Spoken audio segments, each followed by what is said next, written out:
Vita foods India 2025 nutraceuticals के भविष्य को नया आयाम देने के लिए तैयार। 150 से अधिक देशी विदेशी प्रदर्शक 3 दिवसीय आयोजन के लिए हुए एकजुट। मुंबई 5 फरवरी 2025 भारत के अग्रणी B2B प्रदर्शनी आयोजनकर्ता इन्फोमा मार्केट्स इन इंडिया द्वारा आयोजित वीटा फूड्स इंडिया के तीसरे संस्करण की शुरुआत आज मुंबई के जियो वर्ल्ड कन्वेंशन सेंटर के पैविलियन 1-2 में हुई। 5 से 7 फरवरी 2025 के बीच आयोजित ये प्रदर्शनी भारत के तेजी से विकसित होते न्यूट्रास्यूटिकल मार्केट के लिए महत्वपूर्ण मंच की भूमिका निभाएगी। एक अनुमान के मुताबिक भारत का न्यूट्रिशनल सप्लीमेंट मार्केट 2030 तक 8% की दर से बढ़कर 68.42 बिलियन डॉलर पर पहुंच जाएगा। ऐसे में वीटा फूड्स इंडिया इस क्षेत्र में इनोवेशन एवं अवसरों को बढ़ावा देने के लिए महत्वपूर्ण प्लेटफॉर्म की तरह काम करेगा। प्रदर्शनी में हिस्सा लेने वाले गणमान्य दिग्गजों में शामिल हैं मुख्य अतिथि डॉक्टर सुब्रता गुप्ता, IAS सचिव, खाद्य प्रसंस्करण उद्योग मंत्रालय, डॉक्टर मनोज नेसारी, सलाहकार, आयुर्वेद, आयुष मंत्रालय, भारत सरकार, doctor Meenakshi Singh, chief scientist, technology, management directorate, council of scientific and industrial research, miss Natasha बेरो, executive vice president food, Informa markets, Shri Yogesh Mudras, managing director Informa markets in India और Shri Rahul Deshpande, senior group director, Informa markets in India.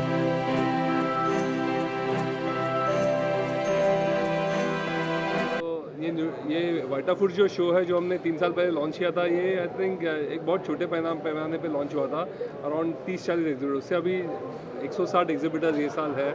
बहुत सारे international exhibitors भी आए हुए हैं। ये sector ये लाइमलाइट में पैंडेमिक के बाद बहुत ऊपर के आया हुआ है, बिकॉज लोग बहुत अवेयर हो गए अपने हेल्थ वेलनेस के बारे में, और एक प्रिवेंटिव हेल्थ केयर की वजह से ये एक बहुत ऊपर के आया हुआ है। सो ये सारी इंडिया इस सेक्टर में बहुत बड़ा कंट्रीब्यूशन करता है, बिकॉज बहुत सारे जो इंग्रेडिएंट्स हैं इंडिया में भी मैन्युफैक्चर होते हैं। जैसे अश्वगंधा हो, जो हम लोग बचपन से लेते आ रहे हैं, वो आज एक बड़े पैमाने पे एक्सपोर्ट भी हो रहा है। सो ऐसे बहुत सारे इंग्रेडिएंट्स हैं। सो ये हमने जो प्लेटफॉर्म क्रिएट किया है, वो एक इंडियन इंडस्ट्री को एक बड़े पैमाने पे we can show it.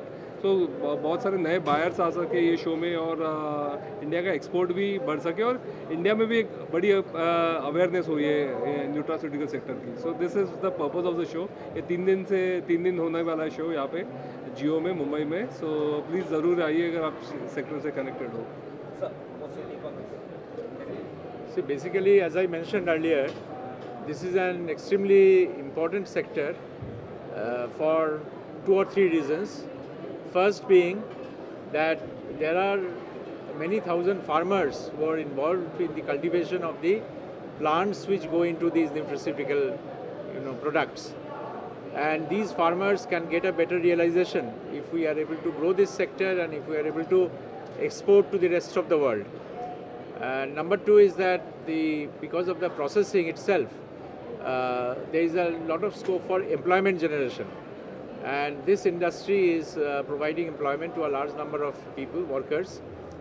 Thirdly, which has been mentioned by Vita Foods members, on several occasions. You see, earlier people were concerned about curative medicine. People were concerned about first getting a disease and then trying to cure it. Today the focus has changed. Today people are more and more shifting towards preventive medicine. So how do you improve your lifestyle? What are the products that you consume which is going to give you a better health? So because of this preventive nature of the nutraceutical sector, it is becoming extremely popular, and this is something which this industry must utilize. This particular phase the industry must utilize to grow. And today this Vita Foods is a very important format in which international buyers and national producers, both of them have come under the same roof. We expect that this Vita Foods India is going to play a catalytic role in the growth of the sector. Finally, what's in the future plan?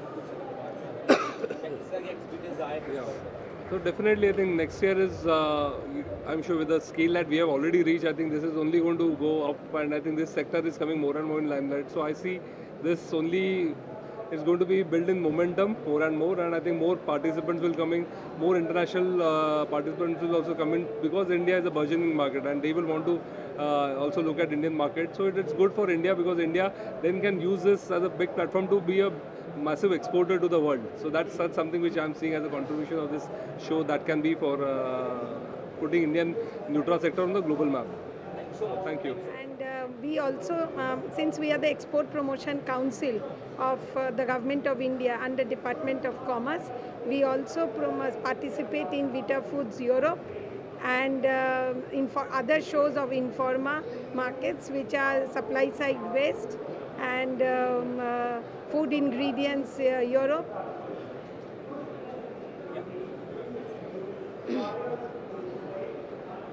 Vita food India में बहुत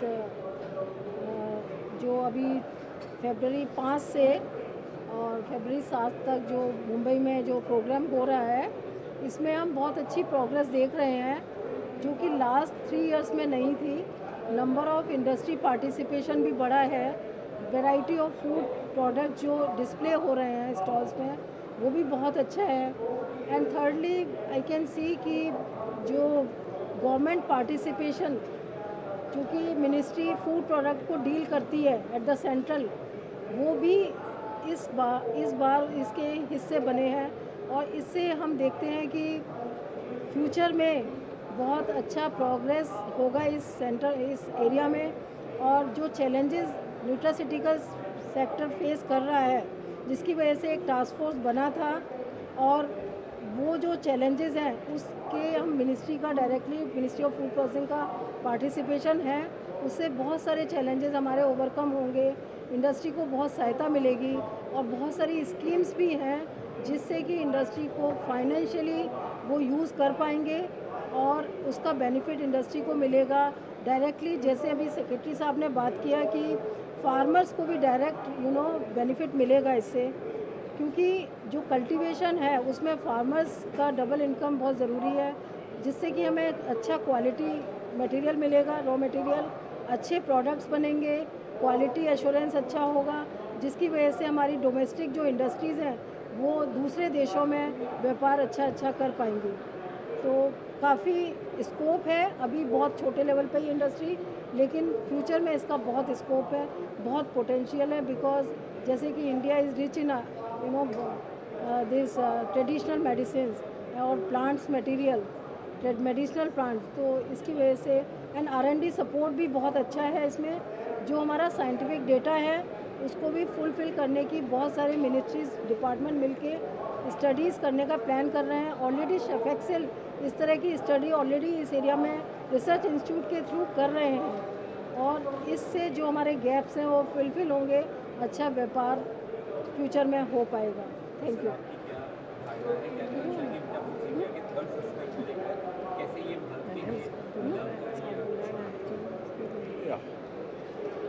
Vita Foods, this is the third year I think of theirs, and I've been coming here. This is mainly for the Indian market.